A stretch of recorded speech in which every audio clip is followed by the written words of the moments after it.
In December of 1917, Halifax, Nova Scotia, was a city alive with wartime energy.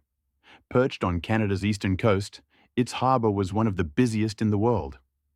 Convoys of merchant ships and war vessels poured in and out daily, carrying soldiers, food, fuel, and ammunition bound for the battlefields of Europe. The First World War was raging overseas, and Halifax was a lifeline for the Allied war effort. The city was home to nearly 50,000 people: dock workers, sailors, shopkeepers, families and soldiers stationed nearby. Neighbourhoods like the Richmond district, closest to the waterfront, were crowded with wooden houses, shops and schools. It was a working-class community where men rose early to labour at the docks and children walked the icy streets to school. But beneath this image of an ordinary city, Halifax sat on the edge of disaster. On December 6th, a French cargo ship named Mont Blanc entered the harbour. Its hold was packed with one of the deadliest cargoes imaginable: nearly 3,000 tons of high explosives. The ship carried picric acid, TNT, benzol fuel, and gun cotton. To avoid detection by German spies or U-boat attacks, the Mont Blanc carried no warning flags. Most residents and even dock workers had no idea that a floating bomb had just entered their city. That same morning, another ship, the Norwegian relief vessel SS Imo, was leaving Halifax, bound for New York to collect supplies for war refugees in Belgium. The harbour was narrow, its channels tight, and traffic was heavy. Two ships, one loaded with explosives, the other rushing to leave, were about to meet in the worst possible way. The people of Halifax went about their morning routines unaware.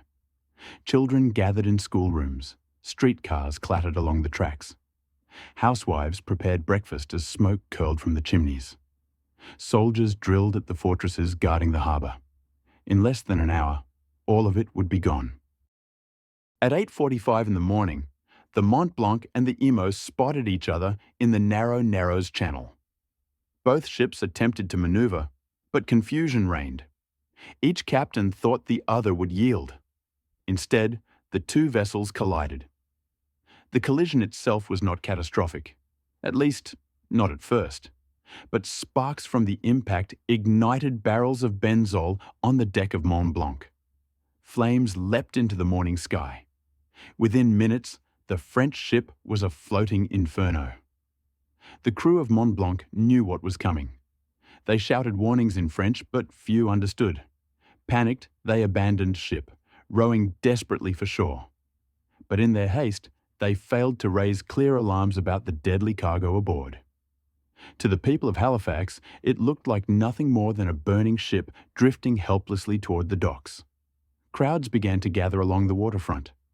Men, women, and children stopped to watch as the drama unfolded. School teachers paused lessons and walked their students to the windows. Streetcars halted as passengers craned their necks. Soldiers at nearby barracks rushed outside. Even sailors aboard other ships stood at attention, curious about the smoke. What no one realized was that the Mont Blanc was a ticking time bomb. Every second the fire grew hotter, closer to the thousands of tons of explosives hidden in its hold. At 9 a.m., the ship drifted closer to Pier 6 in the Richmond district. Flames now engulfed it completely. For 20 terrible minutes, the residents of Halifax stood and stared. Some in awe, some in fear, but none expecting what would follow. At 9:04 a.m., the world exploded. The blast that tore through Halifax was unlike anything the modern world had ever seen. In a fraction of a second, the Mont Blanc vanished in a white-hot fireball. The explosion released the force of nearly 3,000 tons of TNT, equal to 2.9 kilotons, rivaling a small nuclear bomb. The shockwave obliterated the Richmond district instantly. Entire blocks of houses disintegrated. Families who had gathered at their windows were killed where they stood, cut down by shards of flying glass. The fireball soared 2,000 feet into the sky. Windows shattered as far as 50 miles away. In Boston, 400 miles south, the ground trembled faintly. A massive mushroom cloud billowed over Halifax harbour, as if the earth itself had split open. Nearly 1,600 people were killed instantly. Hundreds more would die later from burns and injuries. Over 9,000 were wounded. More than 25,000 were left homeless in the freezing Canadian winter. Fragments of the Mont Blanc rained down across the city. Its anchor, weighing over half a ton, was hurled more than 2 miles inland. A cannon barrel landed in another neighbourhood, crushing a home. Pieces of the ship were found miles away. Those who survived spoke of a moment of unbearable brightness, followed by silence, and then chaos. Fires erupted across the city. Horses bolted, wagons overturned, telegraph lines snapped. Parents stumbled through smoke and rubble calling for their children. Survivors wandered the streets, bleeding, blinded, disoriented. In less than a second, Halifax had become a battlefield. Among the horror, there were stories of incredible bravery.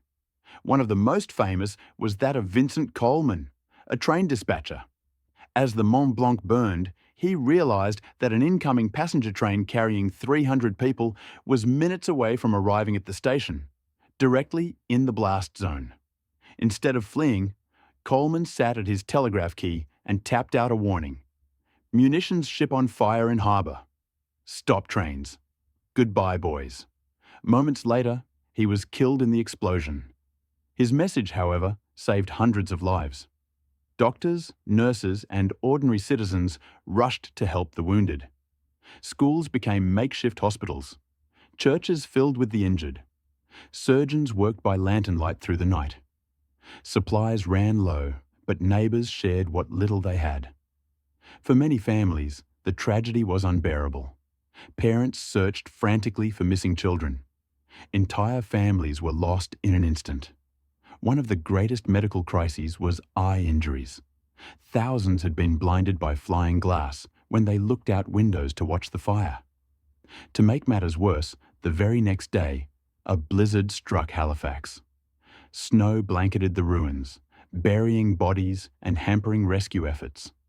Survivors huddled in makeshift shelters, shivering in the cold. Yet through it all, stories of resilience emerged. Soldiers dug through rubble with bare hands. Strangers carried wounded neighbours to safety. Communities rallied together, determined to endure.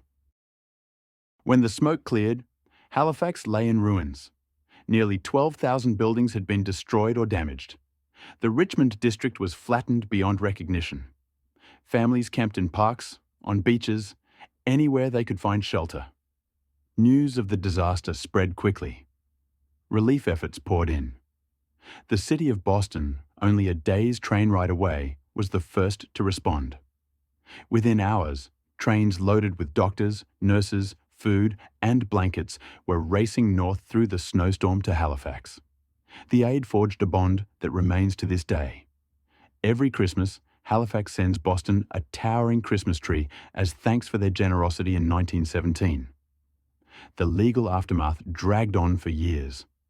Courts debated who was at fault: the Mont Blanc's captain, the Emo's pilot, or harbour authorities. In the end, blame was shared, but the scars on Halifax remained. It would take years to rebuild the city. New building codes were enforced. Stronger, fire-resistant structures rose where wooden houses once stood. Out of tragedy came resilience, and a stronger Halifax. For decades, the Halifax explosion remained the largest human-made explosion in history. It was only surpassed in 1945 by the atomic bombings of Hiroshima and Nagasaki. To this day, the disaster is remembered in Halifax with ceremonies, memorials, and silence at 9:04 a.m. each December 6th. Survivors carried the scars, physical and emotional, for the rest of their lives. Families passed down stories of that terrible morning, ensuring it would not be forgotten. The explosion reshaped how cities and militaries handled dangerous cargo, maritime traffic, and disaster response. It stood as a warning of the consequences of neglect and miscommunication. Yet out of the ashes, Halifax rose again. The city rebuilt, communities endured, and its story continues to remind us of the fragility of life. and the strength of resilience. On December 6, 1917, residents never expected Halifax to explode. But in a single moment, 3,000 tons of TNT erased a city, leaving behind tragedy and heroism. What disaster should we cover next? The Dust Bowl, the Great Chicago Fire, or the Hindenburg? Let us know in the comments below, and don't forget to subscribe for more stories of survival.